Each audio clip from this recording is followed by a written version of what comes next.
Now that we know how to edit text, let's have a look at how to edit photos and photo galleries on our sites. On our studio page, if I scroll down a little bit, you can see we have these images within our layout. When I mouse over an image, you can see that the icon changes to a clickable element, and if I click on that, we're presented with a small option window that allows us to change settings and the image itself. The first option in this box is to replace or edit the image. If we click Replace, it brings up another menu for us to select or upload a unique image. You may see images we've used throughout the site already listed in here. We can also click the Upload button if we want to upload something new from our computer, or we can click this Full View button, which is going to give us a wider layout if we plan on browsing and modifying images as needed. I'm going to select a different image for that space, maybe this building. So let's just click Select and then Done.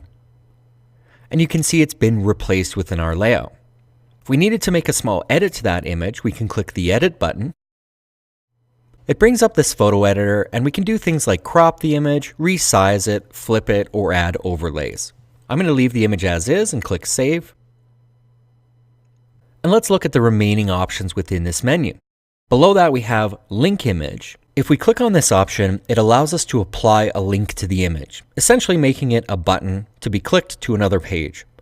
So we can select an existing page, or we can link it to an outside page, an email address, or a file for a download. Let's close that. And below that, we have options to enter in something called alt text and a tooltip. If you need help understanding what those are, there's these little question mark icons, and if you hover over them, it's going to give you a little explanation of what they do. One other important note about uploading your own images is just be sure to upload an image that is reasonably sized. We don't want to upload a 30 megabyte image to the web, as it can be slow to download and cause speed issues throughout your site. Let's close this box and let's edit the photos within a photo gallery. These are single images, but if I scroll down on this page, you'll see this area that shows some of the staff in our business. And if I click on that, this is a photo gallery, so you can see multiple images listed within. If we want to add new images to this area, we can click the plus image, and we're brought to the same image selector we had before. If we want to rearrange the images, we can just simply select these three little dots above the image and drag and drop them. If we'd like to edit the captions on any of these images, so you can see it says Tony, and then there's some information below about Tony, we can click on Tony's photo. It brings up the image settings for that, and if I scroll down in the image settings box, here's all of the information listed on that. So if we make a change in here, let's change his last name to Tony Smith. And now I close this box. You can see that it's updated automatically on the site.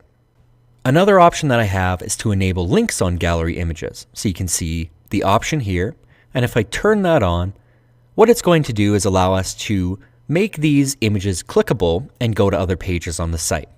So if I bring up Tony's image again, now we have an option to edit the link, and again we can link to an existing page or an email address or a file for download.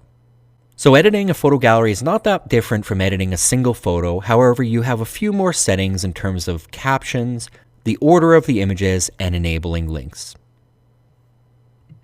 And again, when I'm happy with my gallery changes, we just need to republish the site and it will be live on the web.